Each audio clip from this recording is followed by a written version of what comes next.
गोपीजन वल्लभ गिरिवरधारी वल्लभ गिरिवरधारी यशोदानंदना व्रज जनरंजना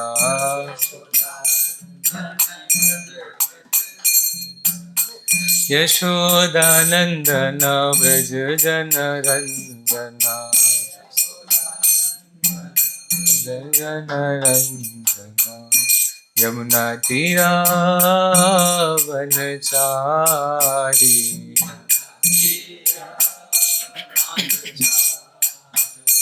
यमुना तीरा वनचारी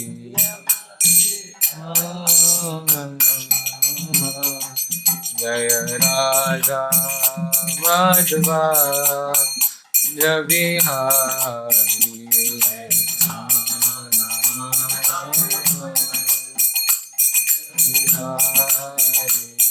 हरे कृष्णा कृष्णा कृष्णा हरे हरे हरे राम राम राम हरे हरे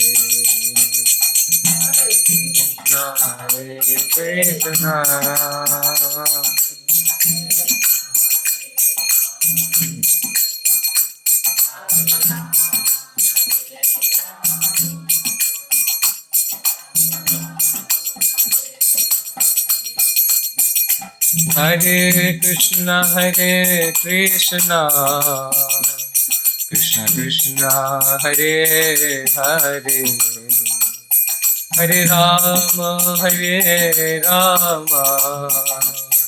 राम राम हरे हरे हरे कृष्णा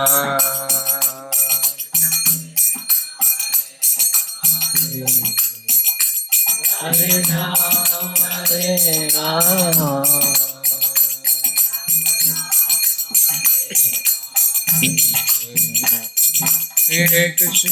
हरे कृष्णा कृष्णा कृष्णा हरे हरे हरे राम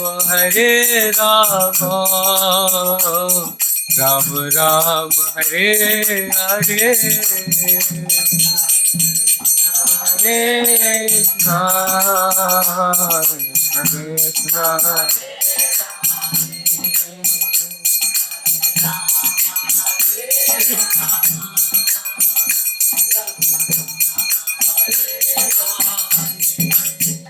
हरे कृष्णा कृष्णा हरे कृष्णा कृष्णा कृष्णा हरे हरे हरे राम राम राम हरे हरे हरे कृष्णा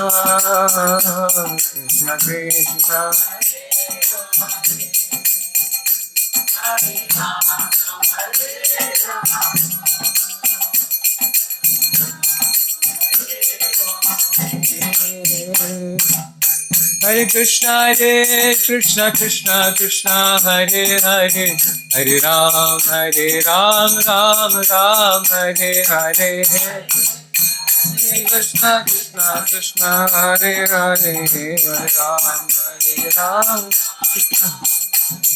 हरे Krishna Krishna Krishna Hare Hare Hare Ram Ram Hare Hare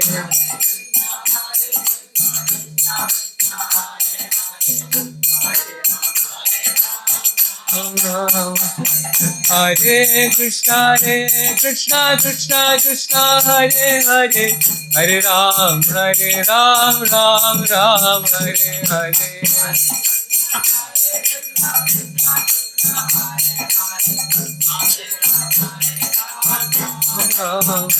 Jaya Krishna Balaram Jaya Krishna Balaram Krishna Balaram Jaya Vrindavan Ram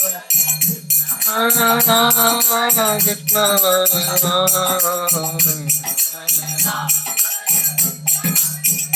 Jaya Lalita Vishaka Jaya Radhe Shyam Lalita Vishaka Jaya Radhe Shyam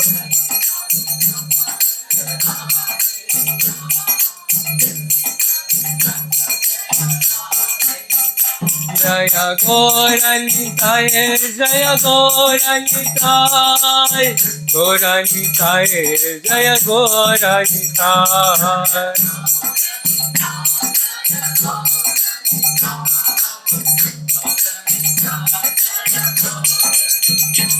Prabhupada Prabhupada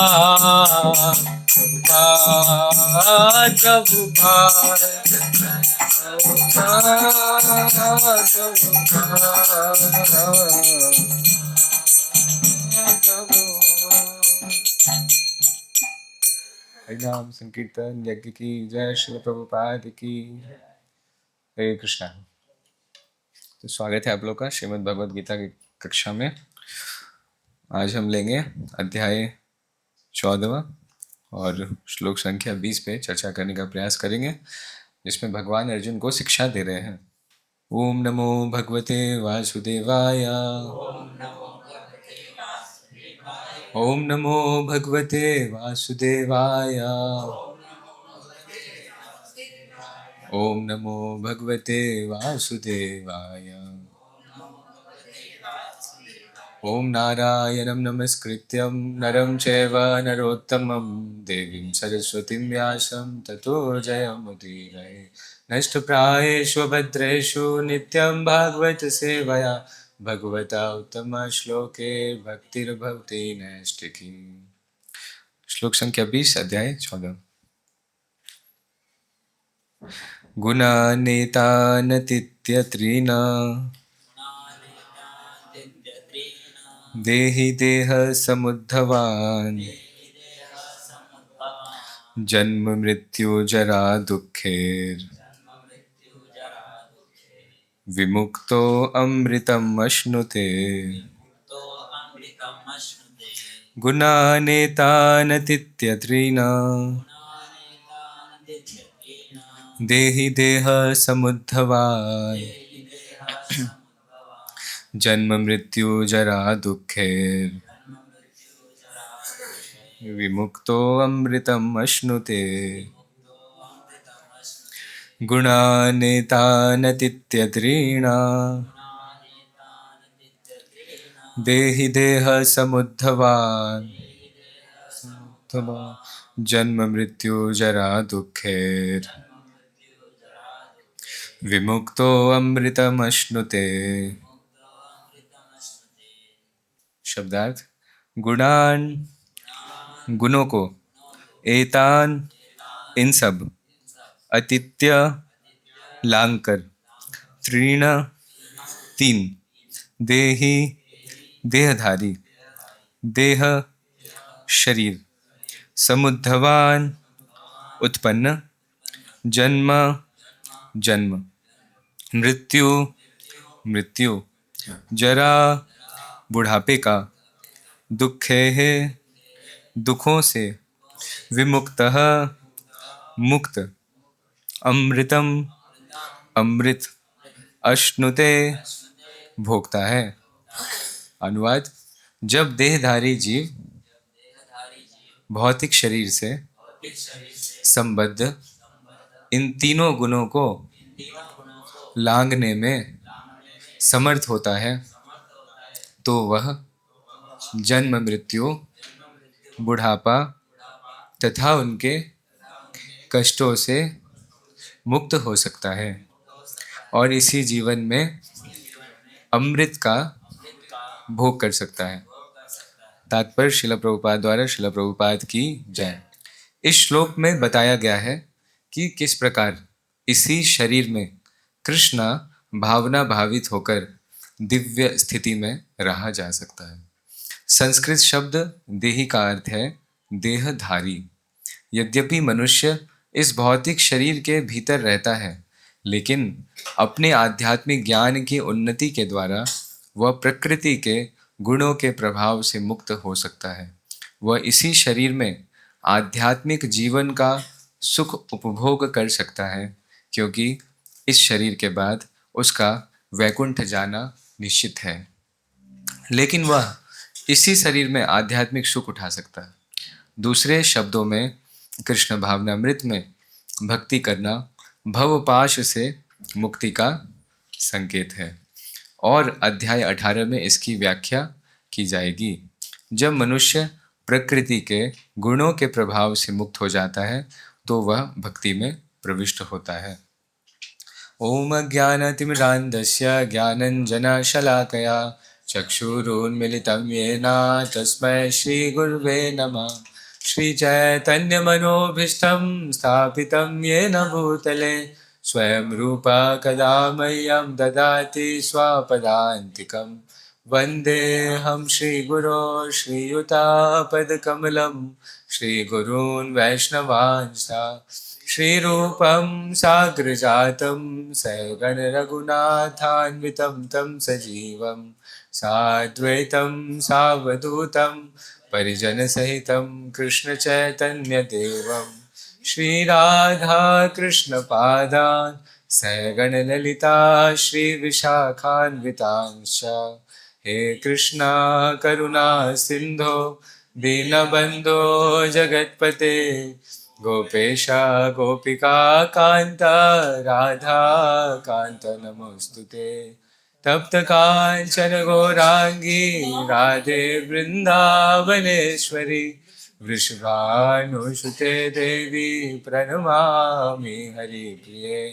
वंचाकल्पतरुभ्यश्च कृपा सिन्धुभ्येव च पतितानां पावनेभ्यो वैष्णवेभ्यो नमो नमः। जय श्री कृष्ण चैतन्य प्रभु नित्यानंदा श्री अद्वैत गदाधर श्रीवासादि गौर भक्त वृंदा। हरे कृष्णा कृष्णा कृष्णा हरे हरे हरे राम राम राम हरे हरे। नमो विष्णुपादाय कृष्णप्रेष्ठाय भूतले श्रीमते भक्तिवेदांत स्वामी निति नामिने। नमस्ते सारस्वते दैवे गौरवाणी प्रचारिणे निर्विशेषा शून्यवादी पाश्चात्य देशतारिणे। गुरुवे गौरचंद्राय राधिकाय तदालये कृष्णाय कृष्ण भक्ताय तद्भक्ताय नमो नमः। हरे कृष्णा। तो स्वागत है आप लोग का श्रीमद् भगवद गीता की दैनिक कक्षा में। तो अध्याय का नाम है प्रकृति के 3 गुण। तो गीता के 5 विषयों में से एक है प्रकृति, क्योंकि इस प्रकृति के प्रभाव में हम सब है, और विशेष रूप से प्रकृति के गुणों के नाम का एक अध्याय दिया गया, समर्पित है भगवद गीता के 18 अध्याय में। तो ये कितना महत्वपूर्ण विषय है, प्रकृति का जो 3 गुण है, इसको समझने के लिए एक अध्याय पूरा दिया गया है गीता में। क्यों इतना आवश्यक है? आप लोग जब बुक डिस्ट्रीब्यूशन करते हैं या गीता को जब खोले होंगे तो कलरफुल पेजेस पे सबसे पहले हमारा दृष्टि जाता है। सबसे पहले व्यक्ति रंग देखता है, रंगों से आकर्षित होते हैं। जीवन में हर किसी को कलर्स चाहिए होते हैं।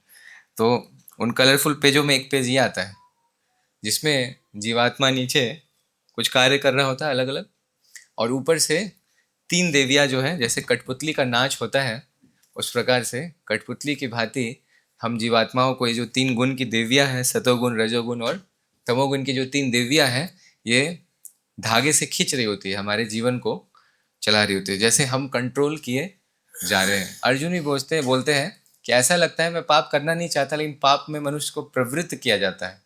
हाँ, वो करना नहीं चाहता, लेकिन लगता है उसको कराया जा रहा है पाप। तो क्या ऐसा है कि सचमुच हमारे हमसे कार्य कराया जा रहा है? क्या लगता है आपको? कराया जा रहा है या हम खुद कर रहे हैं? कराया जा रहा है। गुणों के प्रभाव में हम कर रहे हैं। तो कराया जा रहा है। ये जो 3 जो देवियां है ना, जिस प्रकार कठपुतली को डांस कराया जाता है, उसी प्रकार इस भौतिक जगत में जब तक हम इन 3 गुणों के प्रभाव में होते हैं, हमें ऐसा लग सकता है कि हम करने वाले हैं, हम करता है, करता हम इति मन्यते, अहंकार विमूढ़ आत्मा।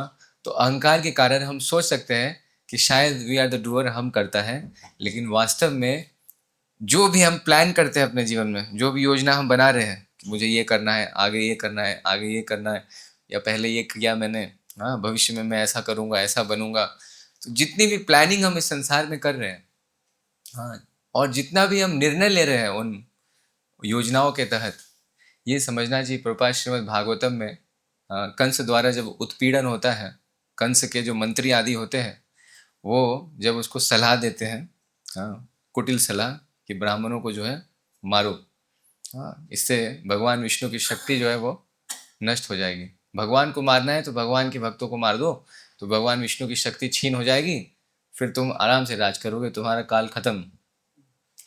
तो वहाँ पे तात्पर्य में बहुत सुंदर लिखा हुआ है कि व्यक्ति जो है, मनुष्य ये सोचता है कि मैं ये करूँगा, मैं वो करूँगा, लेकिन वो जितना भी योजना बनाता है, जो भी उसका विचार है, ये सब कुछ उसको लगता है ये मेरा अपना विचार है, स्वयं का विचार है, ये मेरा निर्णय है। लेकिन प्रभुपाद वहाँ लिखते हैं कि ये जो निर्णय है वो हमारा नहीं होता। हम बद्ध जीव होने के कारण, भौतिक इस प्रकृति के अंदर बंधे होने के कारण, गुण का एक अर्थ होता है रस्सी, गुण का एक अर्थ होता है रज्जू, रस्सी, रोप। तो रोप, रस्सी क्या करती है? बांधती है व्यक्ति को। रस्सी से किसी को, जैसे चोर को बांधती है पुलिस रस्सी से, आप देखे होंगे रेलवे स्टेशन वगैरह कई बार आरपीएफ वाले हाथ बांध के लेके जा रहे होते हैं कई बार कैदियों को या चोर को। तो बांधने का अर्थ क्या है? हम बंधे हुए हैं, हम कुछ कर नहीं सकते, अपना हम नहीं चला सकते, हमारे हाथ बंधे हुए हैं।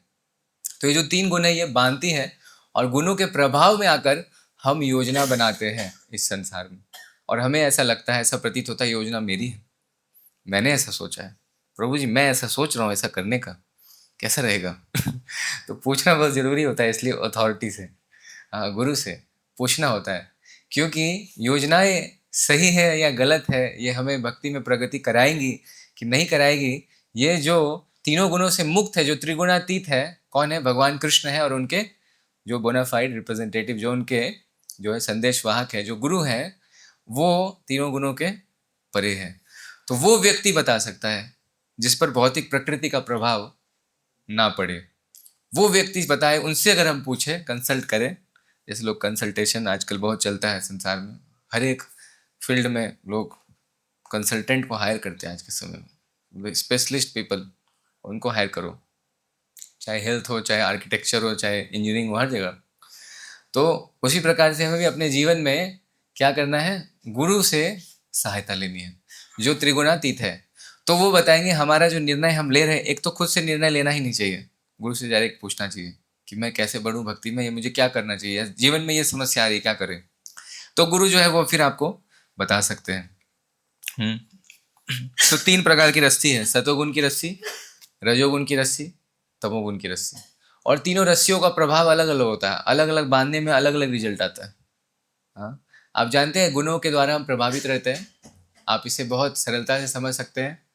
जैसे ज़्यादातर सिनेमा हॉल, क्लब, डिस्को, बार, ये सब कब चलते हैं? रात में। और मंदिर कब खुलते हैं? सुबह 4 बजे। 4 बजे आपको कोई सिनेमा हॉल खुला हुआ नहीं मिलेगा, संसार के किसी भी कोने में चले जाइए, यहाँ तक कि आप अमेरिका जहाँ जाना जाइए, आपको सिनेमा हॉल खोला नहीं मिलेगा 4 बजे सुबह। वो ब्रह्म मुहूर्त का समय है।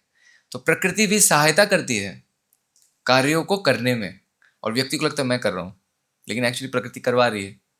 हाँ, कैसे? जैसे कि जब हम सुबह उठते हैं, प्रभुपाद कहते हैं wake up early without fail, सुबह उठिए बिना चूके। तो सुबह जब हम उठते हैं तो हम अपने को सतोगुण के प्रभाव में डाल दिया हमने, क्योंकि हम उठ गए सुबह। और यदि रात्रि में कोई जाग रहा है, लेट नाइट पार्टी आजकल खूब होता है, तो लेट नाइट अगर कोई जाग रहा है तो क्या होगा, वो अपने को तमोगुण में डाल दिया। उसने बस कुछ नहीं किया, उसने चुनाव किया कि मैं सोऊंगा कब और उठूंगा कब। ये चुनाव हमारे हाथ में होता है कि हम रात में जल्दी सोना चाहते हैं या सुबह उठना चाहते हैं, या रात में जागना चाहते हैं, लेट सोना चाहते हैं। अगर हमने लेट सोया तो हम क्या किए, व्यक्ति क्या कर रहा है संसार में, खुद को तमोगुण के अंदर डाल दे रहा है। और जैसे ही वो तमोगुण के अंदर डालेगा, तमोगुण की देवी अपना कार्य करेगी, धागा घुमाएगी, फिर उसका दिमाग इधर उधर भटकेगा और रात की गलत चीज़ों में उसका दिमाग स्वतः आकर्षित होता है। बाहर का माहौल अलग होता है बिल्कुल रात्रि का। जितने क्राइम्स होते हैं, 99% क्राइम्स कब होते हैं? रात में। अब देखो ज़्यादातर क्राइम्स रात में होते हैं, मर्डर वर्डर सब कुछ रात में होता है।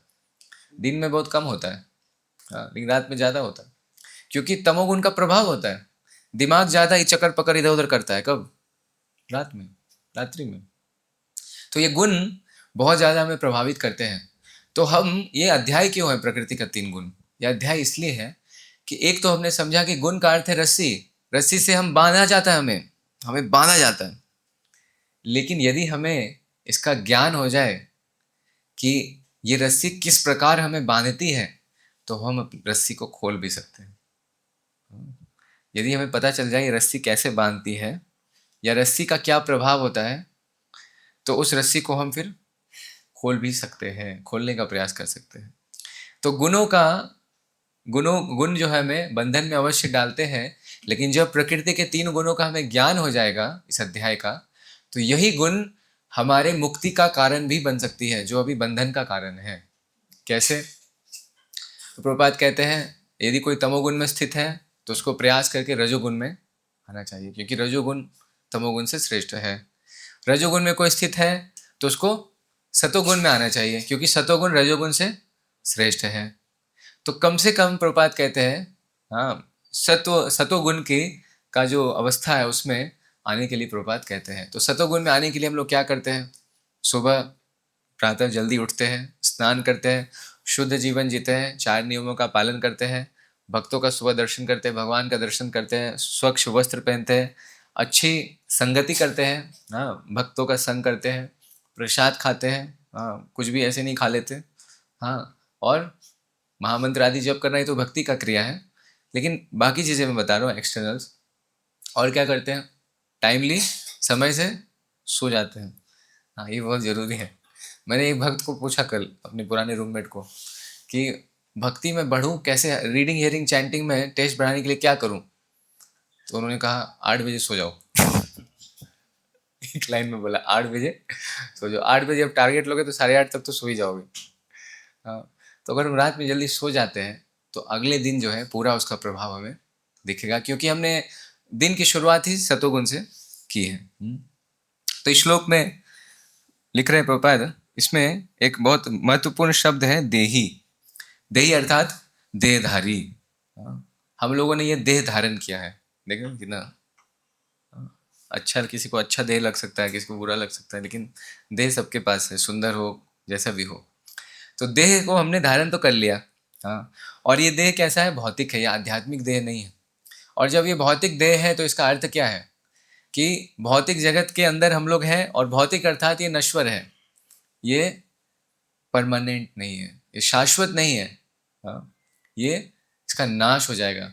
और समय के साथ क्या होता है? देह का नाश होता भी है, हाँ।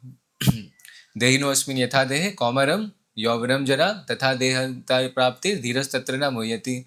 तो जन्म से धीरे धीरे बाल्यावस्था, बाल्यावस्था से फिर तरुणावस्था, तरुणावस्था से फिर वृद्धावस्था, और फिर शरीर बदल देता है एक आत्मा, हाँ। तो गीता का जो बेसिक जो मूल ज्ञान है, आरंभ जो है भगवत गीता के ज्ञान का, प्रभुपाद बोलते हैं गीता के ज्ञान की शुरुआत कहाँ से होती है? कोई बताना चाहेंगे?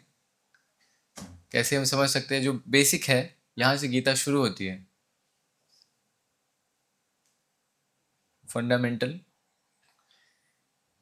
प्रभुपाद बताते हैं गीता का आरंभ यहाँ से होता है कि हमें ये समझना है कि हम ये शरीर नहीं है, हम आत्मा है। ये यहाँ से ही आध्यात्मिक जीवन भी शुरू होता है।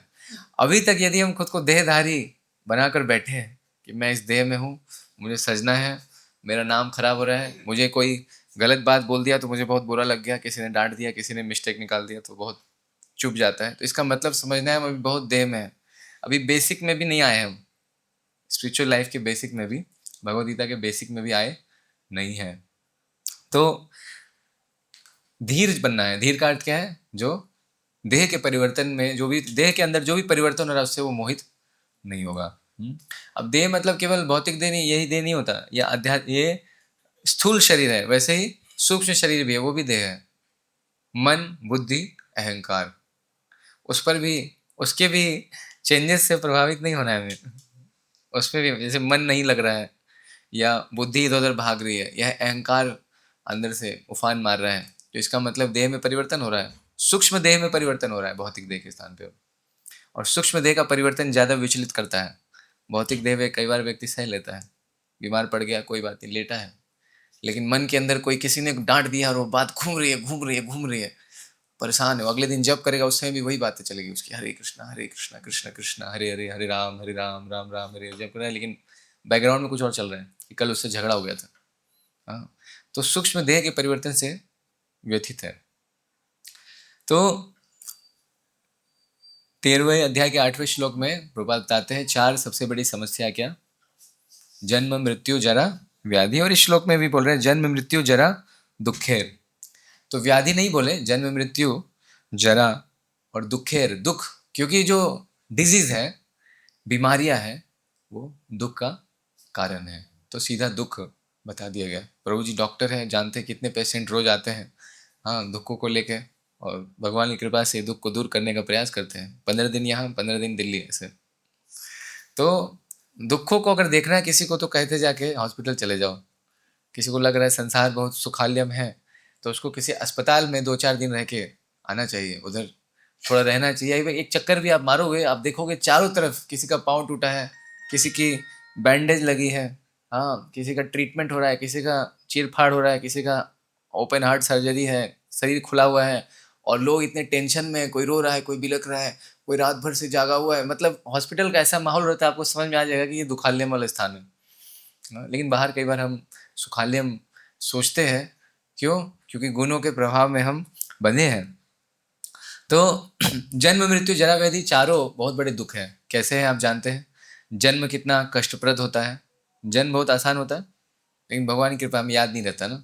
लेकिन आप न्यू डिलीवरी देखो जाके, कैसे होता है, कितना कष्टप्रद जन्म होता है।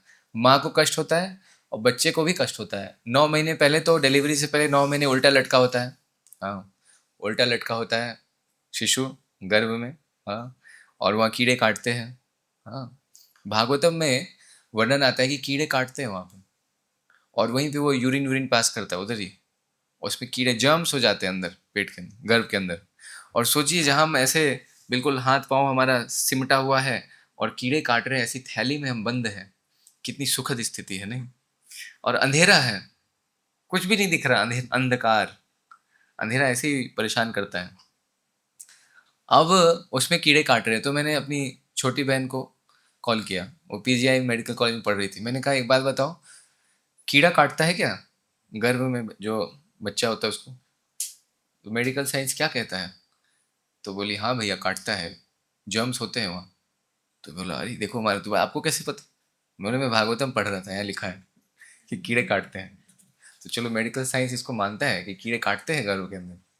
तो सोचिए कीड़े काट रहे हैं, अभी सोचिए आप बैठे, आपको कोई कीड़ा काट रहा हो, कैसा लगेगा?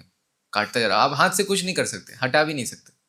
और ये नहीं कि 1 मिनट काट के छोड़ देगा, 2400 घंटा कभी भी काटेगा, और 9 महीने तक काटेगा।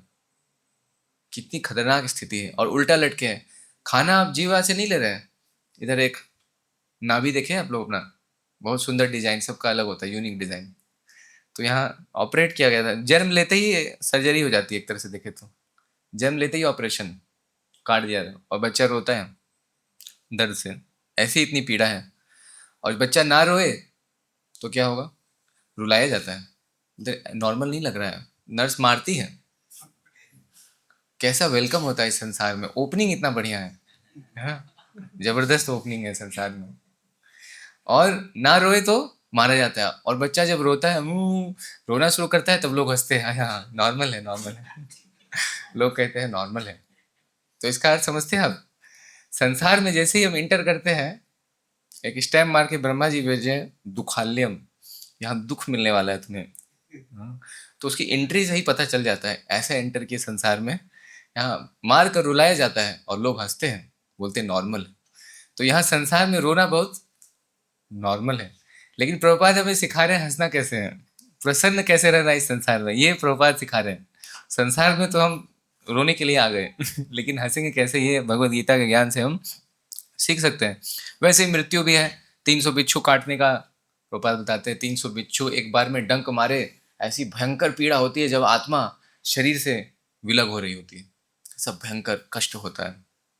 और बुढ़ापा मैं तो नहीं बता सकता, मैं अभी इस जीवन में बूढ़ा नहीं हुआ हूँ, लेकिन जो वृद्ध अवस्था में है, प्रभु जी बता रहे थे, एक दिन मैं स्कूटी से इनको ला रहा था, 97 ईयर्स, हालांकि तब भी बहुत फिट है ना। तो सोचिए जवानी में कैसे होंगे, तो कितने फिट होंगे। लेकिन वृद्धावस्था में बहुत समस्या होती है, हड्डी झुक जाती है, व्यक्ति तेज चल नहीं पाता, दौड़ नहीं पाता, खड़ा नहीं रह पाता, बहुत सारी समस्या होती है, अन्न नहीं पचता खाया हुआ।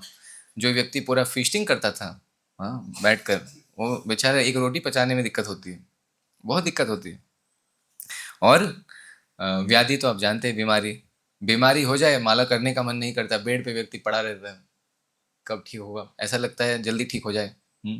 तो ये चारों स्थिति बहुत दुखमय है और चारों स्थिति इस मनुष्य जीवन में या किसी भी भौतिक संसार में, किसी भी योनि में हम आ जाइए, चारों स्थिति से गुजरना ही पड़ेगा, चारों दुख, कोई ऑप्शन, नो ऑप्शन, कोई ऑप्शन नहीं है। इसलिए संसार को दुखालयम बोला गया है।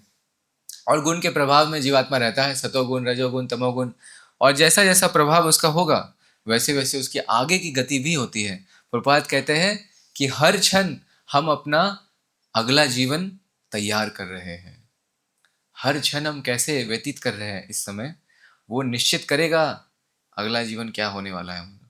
हर क्षण, every second we are preparing for the next life. तो जो देहधारी जीव है वो स्ट्रगल करता रहता है, जद्दोजहद। हाँ, इसलिए भगवान क्या कहते हैं अर्जुन को, त्रैगुनिया विषया वेदा निस्त्रय गुनिया भवार्जुन, कि 3 गुणों से ऊपर उठो, इन 3 गुणों से, सतो रजो और तमो से ऊपर उठो। लेकिन कैसे उठे, अब प्रश्न आता है, तीनों गुण तो रस्सी से बंधे हुए हम। तो प्रभात कहते हैं कि सतोगुण में सबसे पहले स्थित होना चाहिए, क्योंकि जो भक्ति है भगवान की वो सतोगुण में ही हो सकती है, रजस और तमस के प्रभाव में भक्ति नहीं हो सकती। और सतोगुण में जब हम स्थित होंगे तब हम भक्ति कर सकते हैं। वास्तव में सतोगुण का केवल हमें सहारा लेना है। जैसे मान लीजिए सतोगुण कैसा है कि जैसे मान लीजिए 2 मंजिल ऊपर है शुद्ध सत्व का स्तर, तीनों गुणों से ऊपर, लेकिन उस 2 मंजिल के ऊपर चढ़ने के लिए एक सीढ़ी है, ठीक है, एक सीढ़ी है, तो सीधा आप जंप नहीं कर सकते 2 फ्लोर ऊपर, सीढ़ी चढ़ना पड़ेगा। तो वो सीढ़ी सतोगुण है, और सीढ़ी का सहारा लेके व्यक्ति भक्ति करता है, और भक्ति करते करते शुद्ध होने लगता है, शुद्ध होने लगता है, शुद्ध होने लगता है गुणों से। भक्ति करने के कारण वो सतोगुण से भी मुक्त होने लगता है, धीरे धीरे धीरे धीरे धीरे धीरे धीरे, और एक पॉइंट पे सतोगुण से पूरी तरह मुक्त हो जाता है और शुद्ध सत्व में स्थित हो जाता है। तो बता रहे हैं कि इसी शरीर में कृष्ण भावना मृत, कृष्ण भावना भावित होकर दिव्य स्थिति में रहा जा सकता है। अभी बहुत रोचक है कि बाद में भगवत धाम जाना हो तो ठीक है, अभी कैसे खुश हो, वो प्रश्न ये है। क्योंकि हर व्यक्ति रस पान करना चाहता, खुश रहना चाहता है। कोई भी व्यक्ति अगर वो उसको बोला जाए, देखिए चारों तरफ संसार में हर व्यक्ति सुखी रहने का प्रयास करता रहता है, अपने अपने अनुसार खूब प्रयास करता है। लेकिन प्रभुपाद ने फॉर्मूला दिया है, chant Hare Krishna and be happy, Hare Krishna महामंत्र का जप करो और खुश हो जाओ। हालांकि बीच में एक वर्ड मिसिंग है, मिसिंग मतलब छुपा हुआ है, chant Hare Krishna struggle and be happy, बीच में थोड़ा स्ट्रगल करना पड़ेगा एकदम से खुश नहीं हो जाएंगे स्ट्रगल करना पड़ेगा भक्ति में टिके रहने के लिए, है ना। तो प्रभुपाद ने कहा अगर तुम 16 माला का जप करोगे, 4 नियम का पालन करोगे, भक्तों के संग में रहोगे, तो मैं तो भगवत धाम ले जाऊंगा। लेकिन शुरू में आए तो लगा ये तो कितनी तो ज़्यादा कठिन बात नहीं है 16 माला का जप, 4 नियम का पालन, ये तो इतना कठिन नहीं लगता। लेकिन जब भक्ति में धीरे धीरे आगे बढ़े तब पता चला कि टिकना ही बहुत बड़ी बात है। 16 माला पूरा जीवन और 4 नियम का पालन पूरा जीवन जो व्यक्ति कर लेगा, सच में बहुत बड़ी बात है ना? क्योंकि इसमें टिक जाना ही बहुत बड़ी बात है। इसलिए प्रभुपाद कह रहे हैं, क्योंकि अगर आपने अपराध किया, अगर माया का अटैक हुआ, अगर ठीक से पालन नहीं किया तो विचलित हो जाएंगे, इधर उधर खो जाएंगे। कितने भक्त आते हैं, न्यू भक्त आते हैं, हाँ इतने सारे भक्त बैठे हैं, कितने सारे आते हैं और कितने चेहरे हर महीने बदलते जाते हैं। व्यक्ति आता है जाता है, टिकना ही मुश्किल है। तो इसमें जब हम भगवान की भक्ति करते हैं तो क्या मिलता है हमें?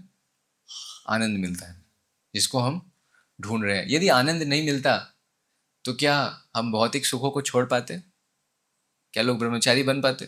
बोले भी स्त्री संग नहीं करना है, वेरी डिफिकल्ट। संसार में परसों मुझे एक कॉल आया, एक मैक्स लाइफ इंश्योरेंस का, तो ब्रह्मचारी ट्रीटमेंट में था, तो वहाँ पे कॉल आया, तो उन्होंने पूछा कि आप इंश्योरेंस, हमारे पास बहुत बढ़िया इंश्योरेंस है, क्या आप लेना चाहेंगे? तो मैंने कहा कि नहीं, मेरे पास अल्टीमेट इंश्योरेंस है। बोले अल्टीमेट इंश्योरेंस ये क्या होता है? लगा मैं मजाक कर रहा हूँ। तो मैंने कहा मैं ऑलरेडी मंदिर में सेवा करता हूँ, कृष्ण भक्ति में लगा हूँ, तो मुझे कोई इंश्योरेंस की आवश्यकता नहीं है। तो बोले आपकी उम्र क्या है? मैंने बोला मेरी 35 ईयर होने वाला है। अच्छा, तो आपने शादी तो की होगी? तो मैंने कहा नहीं, मैंने शादी नहीं की। क्या बात कर रहे हैं आप? तो आपने जॉब छोड़ दिया? पहले आप जॉब कर रहे थे? मैंने कहा हाँ, मैं टाटा में इंजीनियर था पहले। तो कह रहे हैं कि आपने छोड़ दिया? मैंने कहा हाँ। तो आपका जीवन कैसे चलता है? तो मैंने बोला मंदिर में रहता हूँ, भगवान की कृपा से चलता है, सारी मंदिर की भगवान की व्यवस्था है। तो उसके बाद थोड़ा रुक जाता है और वो पूछता है, एक बात पूछूं? तो मैंने कहा पूछिए। आप सच बोल रहे हैं ना? उसका विश्वास नहीं हुआ। मैं अपने बोला आपका नाम क्या है? बोले सूरज। मैं बोले कहाँ रहते हैं आप? बोले दिल्ली में। मैं बोला वृंदावन आते हैं? बोले कभी कभी, एक बार एक दो बार ही आयो। बोले अगली बार आइएगा तो मिलिएगा। बोले हाँ, मैं आपसे मिलना चाहता हूँ। लेकिन आप सच बोल रहे हैं ना? उसको डाउट हो रहा है। मैं भी ऐसा जीवन जीना चाहता हूँ। तो मैंने बोला प्रभुपाद ने ऐसा जीवन सबके लिए दिया हुआ है, आप आइए, आप आइए, मेरा नंबर। बोले ये जो है कॉल रिकॉर्डिंग पे होती है, इसमें मैं ज़्यादा आपसे पर्सनल बात नहीं कर सकता, मैं आपका नंबर सेव कर लूँ? बोला हाँ कर लीजिए। तो उसने नंबर सेव करके पर्सनल नंबर से मैसेज करा, हरे कृष्णा लिखा, मैंने को हरे कृष्णा बोला था, हरे कृष्णा लिखा, वृंदावन का फोटोज डाल दिया, मैंने भेज दिया, तो वो आएंगे। तो लोगों को विश्वास नहीं, लोग सुख की तलाश में हैं, उनको लगता है कैसे मैं सुखी हूँ, लेकिन सुख मिल नहीं रहा है। तो जब कोई देखता है किसी व्यक्ति को, जब किसी डिवोटी का सबसे बड़ा भक्त का प्रचार होता है कि वो खुश रहे। भक्त खुश रहकर, अपनी साधना जब हम अच्छे से करते हैं तो हम खुश रहते हैं, और जब हमारे चेहरे पर स्माइल रहती है, जब हम खुश रहते हैं ना, अपने आप में बहुत बड़ा प्रचार है। कोई भी आपको देखेगा खुश हो जाए, कितने खुश रहते हैं हरे कृष्णा डिवोटी, वेरी हैप्पी। तो हमारे चेहरे से वो प्रभावित हो जाते हैं, बाकी कुछ नहीं देखते। आएंगे आपका बुक डिस्ट्रीब्यूशन सबसे ज्यादा किनका होता है? जो खुश रहते हैं, जिनके चेहरे पे स्माइल रहती है ना, उनके पास लोग आके किताब लेते हैं, बात करना चाहते हैं उनसे। क्योंकि संसार में व्यक्ति दुखी है, सुखी बहुत कम लोग हैं। तो जो सुखी है उनको देखकर लोग सुख का फॉर्मूला समझना चाहते हैं, क्या है फॉर्मूला। तो इसमें देखिए फॉर्मूला प्रोपाल लिख रहे हैं, क्या? आध्यात्मिक ज्ञान की उन्नति के द्वारा, आध्यात्मिक ज्ञान, स्पिरिचुअल नॉलेज, इसमें जब हम प्रगति उन्नति करेंगे तो फिर गुणों के प्रभाव से मुक्त क्या है हो सकते हैं। तो आप लोग बता सकते हैं आध्यात्मिक ज्ञान, ज्ञान किसको भगवान कृष्ण ने ज्ञान बताया है भगवत गीता में? हाँ जी, पूरा श्लोक है, 5 श्लोक है। मैंने भी इतना गौर नहीं किया था जब तक भक्ति शास्त्री नहीं किया था। जब भक्ति शास्त्री किया तो मुझे समझ में आया कि इतनी महीन महीन बातें हैं गीता के अंदर। हाँ, तो अध्याय 13 में जो हो चुका है, श्लोक संख्या 8 से 12, इसमें क्या क्या है?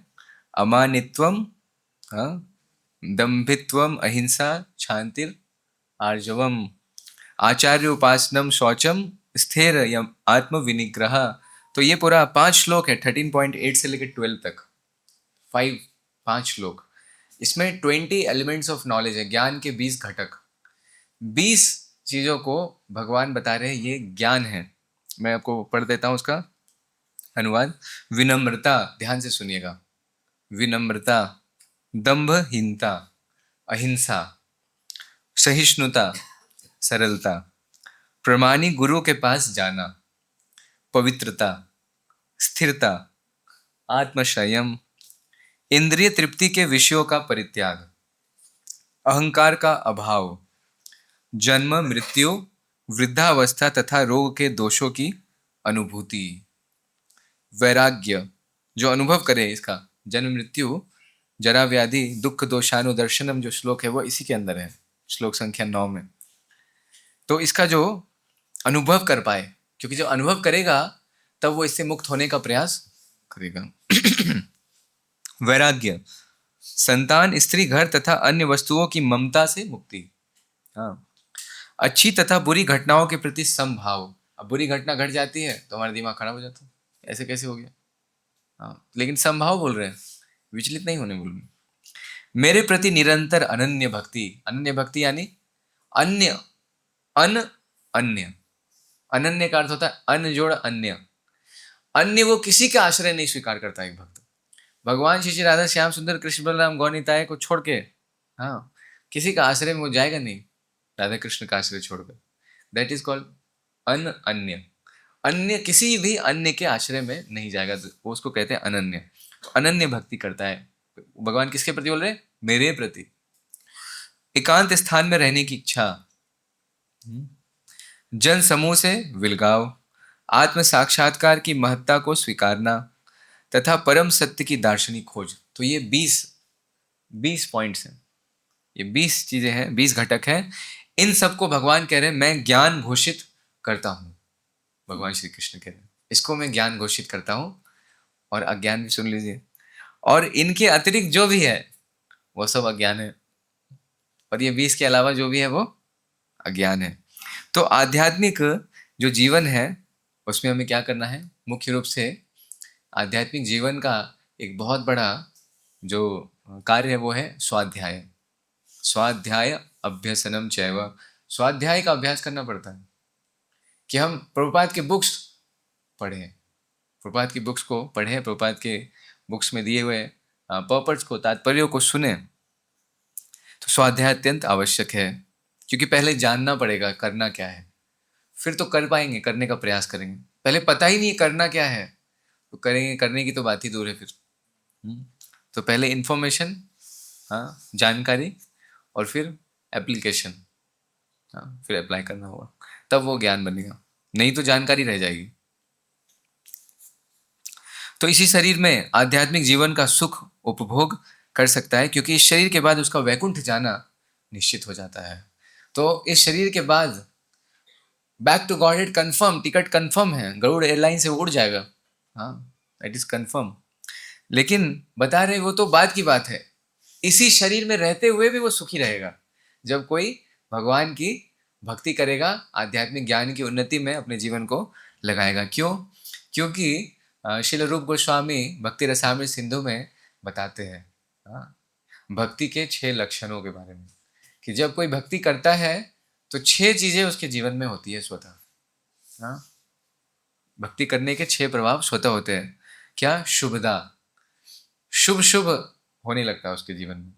अशुभता का नाश हो जाता है जब कोई हरे कृष्णा कृष्णा कृष्णा हरे हरे, हरे राम राम राम हरे हरे, जैसे ही कोई हरे कृष्ण महामंत्र को अपने जीवन में जोड़ लेता है, कृष्ण से उसका रिश्ता जुड़ जाता है।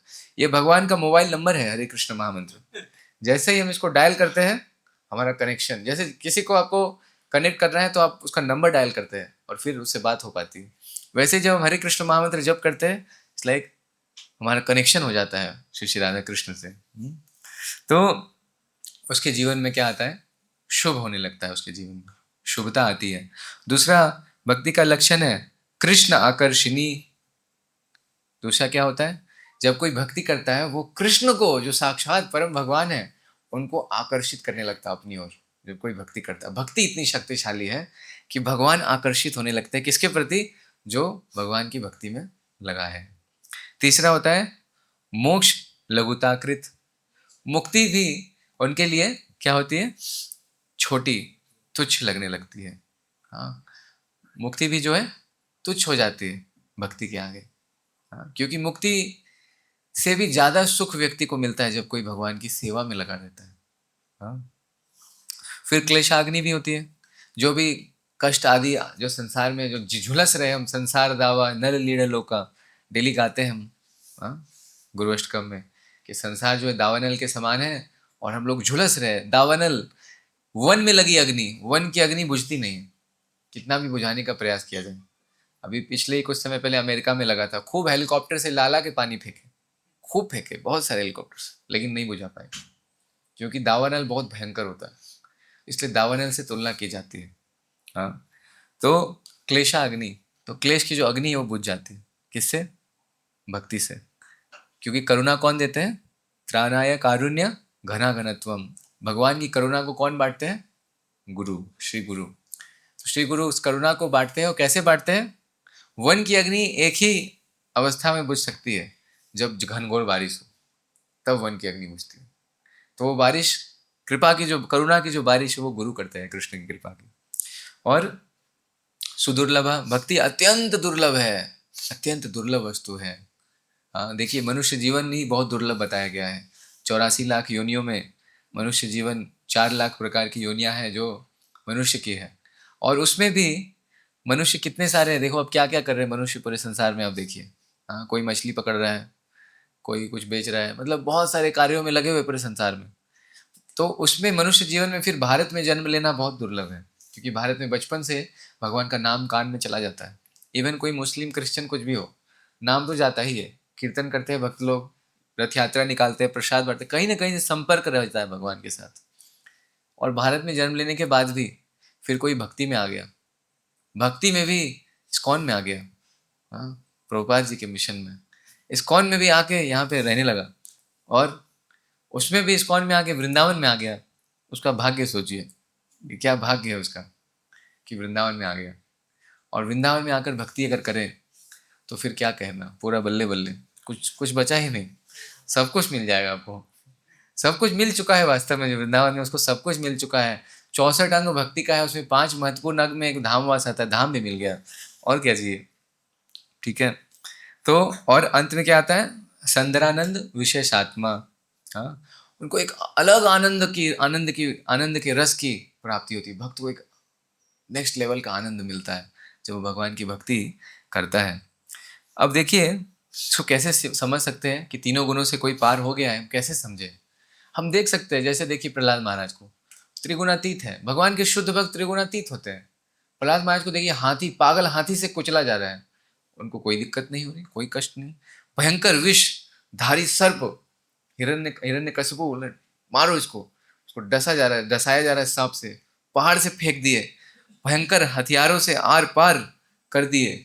हाँ, शरीर को आर पार करने कुछ नहीं है वो। ओम नमो भगवते वासुदेवाय, केवल भगवान का नाम ले रहे हैं। हाँ, वो कुछ नहीं हो रहा है, इतना कष्ट दिया जा रहा है, लेकिन क्यों?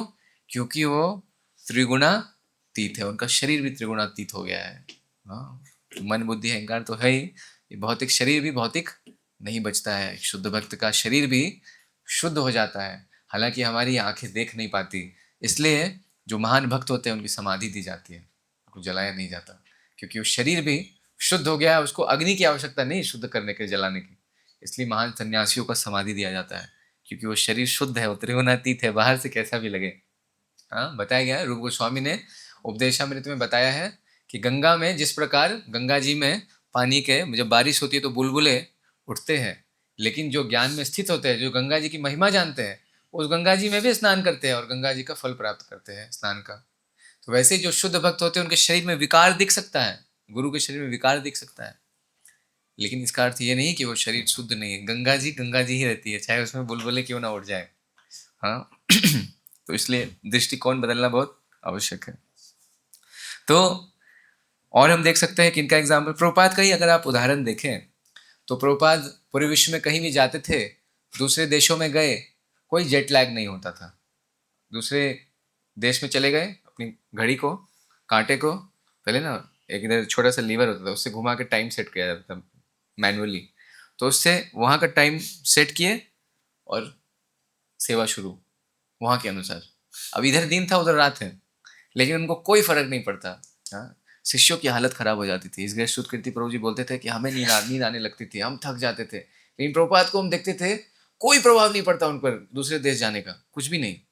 हाँ, घड़ी सेट कर लिए, चल गए। इवन हमारे गुरु महाराज परम पूज्य गोपाल कृष्ण गोसाई महाराज, इवन परम पूज्य जयवतका महाराज, बहुत सारे प्रभुपाद के शिष्य भी, उनके भी शरीर पे जेट लैग का कोई असर नहीं पड़ता। वो वहाँ के क्लॉक को सेट करते हैं और शुरू हो जाते हैं। हाँ, ऐसा है। और प्रभुपाद एक बार एक रास्ते में जा रहे थे, तो बर्फ था। तो प्रभुपाद ने अपने शिष्य से कहा कि यहाँ बर्फ है, आप लोग देख के चलिए।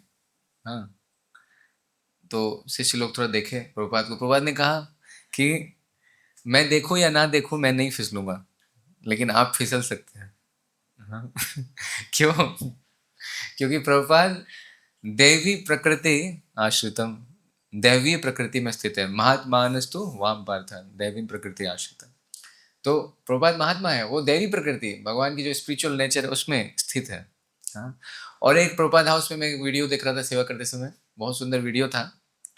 तो उसमें सहदेव प्रभु जी हैं, प्रभुपाद जी के शिष्य, वो स्मरण कर रहे थे कि उनके साथ दीपक प्रभु थे और मधु दिवस प्रभु थे। तो ये 3 प्रभुपाद जी के शिष्य थे। प्रभुपाद के साथ मॉर्निंग वॉक पे जा रहे थे, तो थोड़ी सी बारिश हुई थी, तो मिट्टी जो है गीली थी थोड़ी, ठीक है। तो सहदेव प्रभु जी को लगा कि क्यों नहीं, प्रभुपाद का उनकी इच्छा हुई कि क्यों नहीं मैं प्रभुपाद का फुटप्रिंट देखूं कैसा बनता है मिट्टी पे, कैसा फुटप्रिंट उनके चरणों से बन रहा है।